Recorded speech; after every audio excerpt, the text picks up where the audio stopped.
Good afternoon everyone, welcome to civil services study. देखिए, अभी तक 109 टेस्ट कंप्लीट हो गए थे अपने यूपीएससी सिविल सर्विसेज प्रीलिम्स के लिए। यह है टेस्ट नंबर 110। ठीक है, प्लेलिस्ट बना रखी है, सारे के सारे टेस्ट रिवाइज कर डालिए। अब समय कम है, ठीक है, पेपर निकट है। जो एग्ज़ाम होना था 27 जून को, कोविड के चक्कर में उसको पोस्टपोन कर दिया गया और ये परीक्षा अब कब होनी है? 10 अक्टूबर को होनी है। ठीक है, जो चेंज नहीं होगी। वैक्सीनेशन का काम भारत में बढ़ता जा रहा है। ठीक है, तब तक बहुत सारी संख्या वैक्सीनेट हो जाएगी, तो प्रैक्टिस करते रहिए। चलिए स्टार्ट करते हैं। हर दिन प्रैक्टिस करेंगे यूपीएससी सिविल सेवा के टेस्ट की। चलिए थोड़ा तीव्र गति से चलिएगा, बड़े बड़े स्टेटमेंट हैं। चलिए तो क्वेश्चन नंबर 1 पर आ जाइए।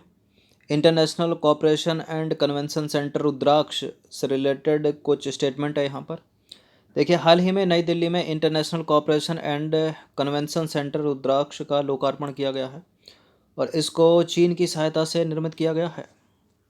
यह है, देखिए, हाल ही, सब कुछ दिल्ली में नहीं बनेगा, हाल ही में वाराणसी में इंटरनेशनल, ठीक है, cooperation and Convention Centre Rudraksh का लोकार्पण किया गया। गलत है पहला वाला स्टेटमेंट। ठीक है, उत्तर प्रदेश के वाराणसी में, इसलिए ये यूपीपीसीएस के लिए इम्पोर्टेंट हो सकता है। पहला स्टेटमेंट कट गया। चीन से तो वैसे भी 36 का आंकड़ा है, इसकी सहायता क्यों लेंगे? जापान की सहायता से, ठीक है, जापान की सहायता से निर्मित किया गया रुद्राक्ष वाराणसी में, यूपी के। फिलहाल गलत हो जाते हैं दोनों के दोनों स्टेटमेंट। डी है इसका आंसर, कोई भी सही नहीं है।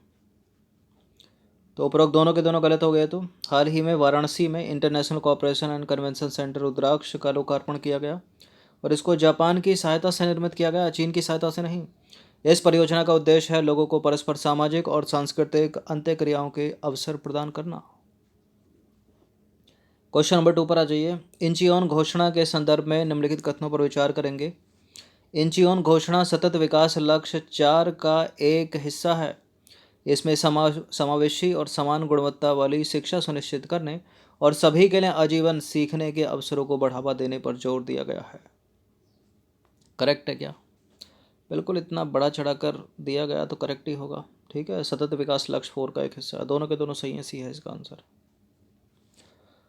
तो देखिए, संयुक्त राष्ट्र महासभा द्वारा 15 जुलाई को विश्व युवा कौशल दिवस के रूप में मनाया गया था हाल ही में।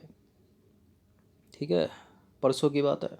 देखिए, यह दिवस जो है इंचियोन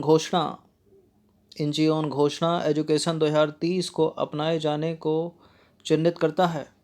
अब बात करेंगे इंचियोन घोषणा की। तो इंचियोन घोषणा सतत विकास 4 का एक हिस्सा है, सतत विकास लक्ष्य 4 का हिस्सा है।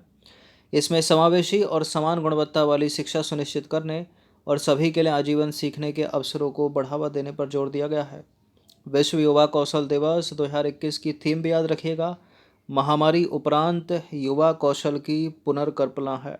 ठीक है, महामारी उपरांत युवा कौशल की पुनर्कल्पना है। देखिए, इन प्रश्नों का पीडीएफ जो है आप टेलीग्राम से डाउनलोड कर लीजिएगा और टेलीग्राम को ज्वाइन कर लीजिए। डिस्क्रिप्शन में उसका लिंक है। रात तक। क्वेश्चन नंबर 3 पर आ जाइए। निम्नलिखित कथनों पर विचार कीजिए। ड्रोन से रिलेटेड प्रश्न है कोई। हाल ही में रक्षा मंत्रालय द्वारा ड्रोन नियम 2021 का संशोधित मसौदा जारी किया गया है और ड्रोन नियम 2021 के तहत ड्रोन कवरेज को 300 किलोग्राम से बढ़ाकर 500 किलोग्राम कर दिया गया है। बताइए कौन सा करेक्ट है? इस तरह के प्रश्नों में गलत होने की संभावना कहाँ होनी चाहिए अधिकतर? ठीक है, यहाँ रहेगी। ठीक है, रक्षा मंत्रालय की जगह कोई दूसरा मंत्रालय भी हो सकता है और है। ठीक है, नागर विमानन मंत्रालय है, रक्षा मंत्रालय नहीं है। ठीक है, तो गलत है पहला वाला स्टेटमेंट, दूसरा वाला सही है। हाल ही में ड्रोन नियम 2021 को संशोधित किया है, दूसरा वाला करेक्ट है, तो बी है इसका आंसर। तो हाल ही में नागर विमानन मंत्रालय द्वारा ड्रोन नियम 2021 का संशोधित मसौदा जारी किया गया है। ठीक है, रक्षा मंत्रालय नहीं। देखिए, भारत में पंजीकृत विदेशी स्वामित्व वाली कंपनियों द्वारा ड्रोन संचालन पर कोई प्रतिबंध नहीं होगा। ड्रोन और ड्रोन के पुर्जों के आयात को विदेशी व्यापार महानिदेशालय द्वारा नियमित किया जाएगा। ड्रोन नियम 2021 के तहत ड्रोन कवरेज को 300 किलोग्राम से बढ़ाकर जो है 500 किलोग्राम कर दिया गया है और इसमें ड्रोन टैक्सी को भी शामिल किया गया है और भी बहुत सारे प्रावधान किए गए हैं। ठीक है, अब क्यों इन नए नियमों की आवश्यकता पड़ी, क्यों पुराने नियम संशोधित किए गए? देखिए, हाल ही में जम्मू में वायुसेना स्टेशन के तकनीकी क्षेत्र में विस्फोट किया गया था। ठीक है, न्यूज़ में था भी, सुना होगा आपने। इसके लिए विस्फोटकों को गिराने में पहली बार ड्रोन का इस्तेमाल किया गया था। पिछले 2 वर्षों में भारतीय क्षेत्र में हथियारों, गोला बारूद और नशीली पदार्थों की तस्करी के लिए पाकिस्तान स्थित संगठनों द्वारा नियमित रूप से ड्रोन का उपयोग किया जा रहा है। देखिए, सरकारी आंकड़ों की माने तो 2019 में पाकिस्तान की सीमा पर लगे 167 ड्रोन देखे गए।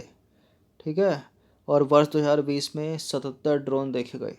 इसलिए न्यूज़ में है। प्रीलिम्स के लिए भी, मेंस के लिए भी इम्पोर्टेंट हो सकता है। क्वेश्चन नंबर 4 पर आ जाइए। निम्नलिखित कथनों पर विचार करेंगे, 2 स्टेटमेंट के साथ बताइए कौन सा करेक्ट है। भारत में पशुओं की संख्या विश्व में सर्वाधिक है क्या? और 20वीं पशुधन गणना के अनुसार देश में पशुओं की कुल संख्या 78 मिलियन है क्या? करेक्ट है दूसरा स्टेटमेंट, पहला भी करेक्ट है, दोनों के दोनों करेक्ट हैं, सी है इसका आंसर। तो भारत में बड़ी संख्या में किसान जो है अपनी आजीविका के लिए पशुपालन पर निर्भर हैं। यह पशुधन क्षेत्र लगभग 55% ग्रामीण आबादी की आजीविका में सहयोग करता है। साथ ही भारत में पशुओं की संख्या विश्व में सर्वाधिक है और 20वीं पशुधन गणना के अनुसार देश में पशुधन की संख्या, कुल संख्या जो है 78 मिलियन है, जो वर्ष 2012 की पशुधन गणना की तुलना में 4.6% अधिक है।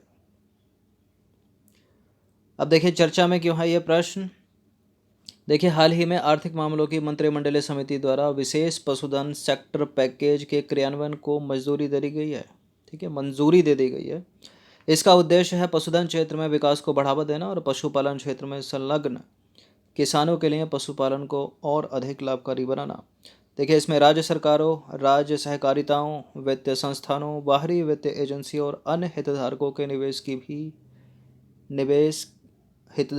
निवेश भी जो है शामिल है। क्वेश्चन नंबर 5 पर आ जाइए। क्या है ये? सलमा बांध और जरांज डेलाराम हाईवे और अफगान संसद, उपरोक्त में से कौन सा से अफगानिस्तान को भारत की देना, बताइए। अफगानिस्तान को भारत की देना यानी भारत ने मदद की हो, ठीक है, या अफगानिस्तान के अंदर इनको निर्मित किया हो। सलमा बांध तो भारत ने ही बनाया, 2016 में इसका उद्घाटन किया गया, 15 या 16 में। ठीक है, और जरांज डेलाराम हाईवे ये भी भारत द्वारा ही निर्मित है। और अफगान संसद अफगानिस्तान में भारत के द्वारा निर्मित है। तीनों के तीनों ये 1 2 3 डी है इसका आंसर। तो देखिए, सलमा बांध की बात करें तो यह अफगानिस्तान के हेरांत प्रांत में अवस्थित 42 मेगावाट क्षमता का बांध है। यह जल विद्युत और सिंचाई परियोजना कई बाधाओं को पार करते हुए भारत द्वारा पूरी की गई थी अफगानिस्तान के भीतर। देखिए, वर्ष 2016 में जो है इसका उद्घाटन किया गया। सलमा बांध को अफगानिस्तान भारत मैत्री बांध के रूप में भी जाना जाता है। बात करें जरांज डेलाराम हाईवे की, तो देखिए, भारत की अफगानिस्तान में दूसरी हाई प्रोफाइल परियोजना सीमा सड़क संगठन द्वारा निर्मित 218 किलोमीटर लंबा जेरांज डेलाराम राजमार्ग है। किसने बनाया है? ये BRO ने। ठीक है, बॉर्डर रोड ऑर्गेनाइजेशन ने, अफगानिस्तान में।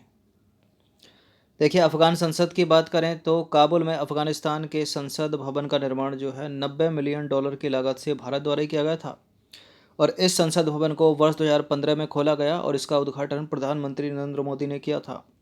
इसके अतिरिक्त जो है स्टोर पैलेस भी भारत ने बनाया है अफगानिस्तान में। देखिए, भारत ने काबुल में स्टोर पैलेस का पुनर्निर्माण किया और वर्ष 2016 में अफगान राष्ट्रपति अशरफ गनी और भारत के प्रधानमंत्री नरेंद्र मोदी ने जो है इसका उद्घाटन किया। ऐसे सवाल UPSC कर लेती है। ठीक है, देखते रहिएगा। क्वेश्चन नंबर 6 पर आ जाइए। धारा 66A क्या है? 66A क्या है? अधिसूचित वृक्षों को काटने पर सजा का प्रावधान करती है क्या? यह कानूनी रूप से संरक्षित जानवरों के शिकार के विपरीत सजा का प्रावधान करती है क्या? यह घरेलू हिंसा के खिलाफ सजा का प्रावधान करती है? या कंप्यूटर या किसी अन्य संचार उपकरण के माध्यम से आपत्तिजनक संदेश भेजने पर सजा का प्रावधान किससे संबंधित है? यह है कंप्यूटर या अन्य किसी संचार उपकरण जैसे कि टैबलेट हो गया, मोबाइल फ़ोन हो गया आपका, उससे आपत्तिजनक संदेश भेजने पर सजा का प्रावधान है। दूसरा वाला स्टेटमेंट है। तो धारा 66A कंप्यूटर या किसी अन्य संचार उपकरण जैसे कि मोबाइल फ़ोन हो गया, टैबलेट के माध्यम से आपत्तिजनक संदेश भेजने पर सजा को परिभाषित करती है। इसके तहत दोषी को अधिकतम 3 साल की जेल और जुर्माना हो सकता है। चलिए क्वेश्चन नंबर 7 पर आ जाइए। भारत में ग्राम न्यायालय अधिनियम कब से लागू है? कब से लागू है? 2 अक्टूबर, 2 अक्टूबर सभी में कॉमन है। कब से लागू है? 2019 से कम 10 साल पहले से लागू है।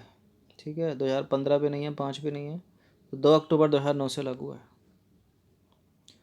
तो भारत के ग्रामीण क्षेत्रों में न्याय प्रणाली तक त्वरित और आसान पहुंच उपलब्ध कराने के लिए ग्राम न्यायालय अधिनियम 2008 के तहत ग्राम न्यायालयों या ग्राम अदालतों की स्थापना की गई है।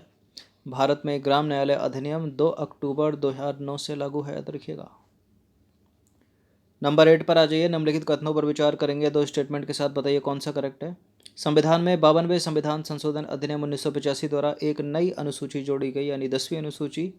और यदि चुनाव के बाद कोई निर्दलीय उम्मीदवार किसी राजनीतिक दल में शामिल हो जाता है तो वह निर्हर घोषित कर दिया जाएगा। क्या करेक्ट है? बिल्कुल, दोनों के दोनों स्टेटमेंट सी है इसका आंसर। तो दोनों के दोनों सही हैं। देखिए, सदस्य की निर्हरता यानी डिस्क्वालिफिकेशन के आधार क्या हो सकते हैं? यदि किसी राजनीतिक दल से संबंधित सदन का सदस्य स्वेच्छा से अपनी राजनीतिक पार्टी की सदस्यता त्याग देता है तो निर्हर हो गया। यदि वह सदन में अपने राजनीतिक दल के निर्देशों के विपरीत मत देता है अथवा मतदान में अनुपस्थित रहता है और अपने राजनीतिक दल से उसने 15 दिनों के भीतर क्षमा नहीं मांगी ऐसा करने पर, तो निर्भर हो गया। यदि चुनाव के बाद कोई निर्दलीय उम्मीदवार किसी राजनीतिक दल में शामिल हो जाता है तो डिस्क्वालीफाइड हो गया। यदि विधायिका का सदस्य बनने के 6 महीने बाद कोई नामित सदस्य किसी पार्टी में शामिल हो जाता है तो डिस्क्वालीफाइड हो गया। क्वेश्चन नंबर 9 पर आ जाइए। प्रसाद योजना अभी हाल ही में समाचारों में रही। निम्नलिखित कथनों पर विचार कीजिए, दो स्टेटमेंट के साथ बताइए कौन सा करेक्ट है। देखिए, यह भारत सरकार द्वारा पूरी तरह से वित्त पोषित एक केंद्रीय योजना है। क्या इसे वर्ष 2014-15 में पर्यटन मंत्रालय द्वारा शुरू किया गया था? क्या पर्यटन मंत्रालय ने शुरू किया था प्रसाद योजना को, या सांस्कृतिक मंत्रालय ने शुरू किया था? पर्यटन मंत्रालय ने शुरू किया था 2014-15 में। करेक्ट है दूसरा वाला स्टेटमेंट। एक केंद्रीय योजना है, केंद्रीय वित्त पोषित योजना है भारत सरकार की। प्रसाद, दोनों के दोनों सही हो जाते हैं, सी है इसका आंसर। तो देखिए, प्रसाद योजना के बारे में जान लीजिए। राष्ट्रीय तीर्थ यात्रा कायाकल्प और आध्यात्मिक विरासत संवर्धन अभियान, ये है इसका फुल फॉर्म, प्रसाद। ठीक है, भारत सरकार द्वारा पूरी तरह से वित्त पोषित एक केंद्रीय योजना है और इसे वर्ष 2014-15 में पर्यटन मंत्रालय द्वारा तीर्थ यात्रा और विरासत स्थलों के एकीकृत विकास के उद्देश्य से शुरू किया गया था। ये क्यों न्यूज़ में है?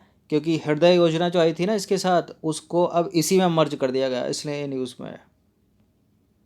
अब देखिए, इस योजना के उद्देश्यों में तीर्थ यात्रा विरासत स्थलों पर बुनियादी ढांचे जैसे कि सड़क, रेल मार्ग और जल परिवहन के माध्यम से इन जगहों के प्रवेश स्थलों, ठीक है, आखिरी छोर तक कनेक्टिविटी, पर्यटन की बुनियादी सुविधाओं का विकास करना इसमें शामिल है। और पूछा क्यों गया है प्रश्न ये? देखिए, हाल ही में हुआ क्या है, उत्तर प्रदेश के वाराणसी में प्रसाद परियोजनाओं का उद्घाटन किया गया है और इन परियोजनाओं में पर्यटन सुविधा केंद्र और 80 घाट से राजघाट तक क्रूज बोट का संचालन जो है किया गया है। ठीक है, क्रूज बोट का संचालन किया गया है 80 घाट से राजघाट तक वाराणसी में। ये क्रूज बोट का तो पता ही होगा आपको, सब कुछ होता है उसमें, होटल रूम भी होते हैं, ठीक है, रहना खाना, स्विमिंग पूल, जिम, सब कुछ। 80 घाट से राजघाट तक शुरू हो गई क्रूज। चलिए क्वेश्चन नंबर 10 पर आ जाइए। निम्नलिखित कथनों पर विचार करेंगे, दो स्टेटमेंट के साथ बताइए कौन सा करेक्ट होगा।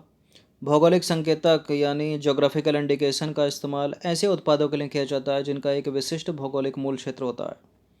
कांगड़ा की पेंटिंग, जयपुर की ब्लो पॉटरी और कर्नाटक की सिरसी सुपारी भौगोलिक संकेतक उत्पाद हैं। क्या अगर इनमें से एक भी नहीं होगा ना तो स्टेटमेंट पूरा कट जाएगा दूसरा वाला। तीनों हैं क्या? जयपुर की ब्लू पॉटरी, कर्नाटक की सिरसी सुपारी, कांगड़ा की पेंटिंग, बिल्कुल तीनों है, करेक्ट है। वो पहला भी करेक्ट ही है। ठीक है, दोनों के दोनों सही हो गए, सी है इसका आंसर। तो देखिए, भौगोलिक संकेतक उत्पाद यानी ज्योग्राफिकल इंडिकेशन का इस्तेमाल ऐसे उत्पादों के लिए किया जाता है जिनका एक विशिष्ट भौगोलिक मूल क्षेत्र होता है। इन उत्पादों की विशिष्ट विशेषता एवं प्रतिष्ठा भी इसी मूल क्षेत्र के कारण होती है। ठीक है, मतलब कोई खास चीज़ खास जगह में ही एटमॉस्फेयर हो गया, ठीक है, उसी में उगेगी, दूसरी जगह नहीं उगेगी। इस तरह का संबोधन अब राजस्थान की चाय क्या बोल दिया, उल्टा बोल दिया क्या? अब देखिए, दार्जिलिंग की चाय राजस्थान में तो उगेगी नहीं, ठीक है। इस तरह का संबोधन उत्पादन की गुणवत्ता और विशिष्टता का आश्वासन देता है। जीआई टैग को औद्योगिक संपत्ति के संरक्षण के लिए पेरिस कन्वेंशन के तहत बौद्धिक संपदा अधिकारों के एक घटक के रूप में शामिल किया गया है, याद रखिएगा। अब देखिए, वर्ष 2004 में दार्जिलिंग की चाय जीआई टैग प्राप्त करने वाला भारत का पहला भारतीय उत्पाद है, ठीक है। भौगोलिक संकेतक का पंजीकरण जो है प्रत्येक 10 वर्षों के लिए मान्य होता है, 10 साल के लिए मान्य होता है, याद रखिएगा, 10 वर्ष। देखिए, महाबलेश्वर स्ट्रॉबेरी, जयपुर की ब्लू पॉटरी, बनारसी साड़ी, तिरुपति के लड्डू और मध्य प्रदेश के झाबुआ का कड़कनाथ मुर्गा सहित कई उत्पादों को जो है जीआई टैग मिल चुका है। जीआई टैग किसी उत्पाद की गुणवत्ता और उसकी अलग पहचान का सबूत है। कांगड़ा की पेंटिंग, नागपुर का संतरा और कश्मीर के पश्मीना भी जीआई पहचान वाले उत्पाद हैं। इसके अतिरिक्त अगर हम देखें तो कर्नाटक के कुर्गी अरेबिका कॉफ़ी, केरल के वायनाड की रोबस्टा कॉफ़ी, आंध्र प्रदेश की अराकू वैली अरेबिका और कर्नाटक की सिरसी सुपारी के साथ साथ हिमाचल प्रदेश के चूली तेल को भी जीआई टैग प्रदान किया जा चुका है। फेवरेट है यूपीएससी का जीआई टैग, ठीक है। मैच करने के लिए पूछता है अधिकतर, दूसरे एग्जाम के लिए भी इम्पोर्टेंट है, स्टेट पीसीएस और यूपीएससी के लिए, कि कौन किसका जीआई टैग है, यही पूछ लेता है, ठीक है। या कितने वर्षों के लिए पंजीकरण प्राप्त प्रदान किया जाता है, 10 वर्ष के लिए, ये सब पूछ लेता है, ठीक है। पहला कौन सा, ये याद रखिएगा। दार्जिलिंग की चाय कब मिला था, 2004 में, याद रखिएगा। तो 10 प्रश्न थे ये यूपीएससी सिविल सर्विसेज के लिए मिक्सअप, इनकी प्रैक्टिस एक बार कर लीजिएगा। धन्यवाद।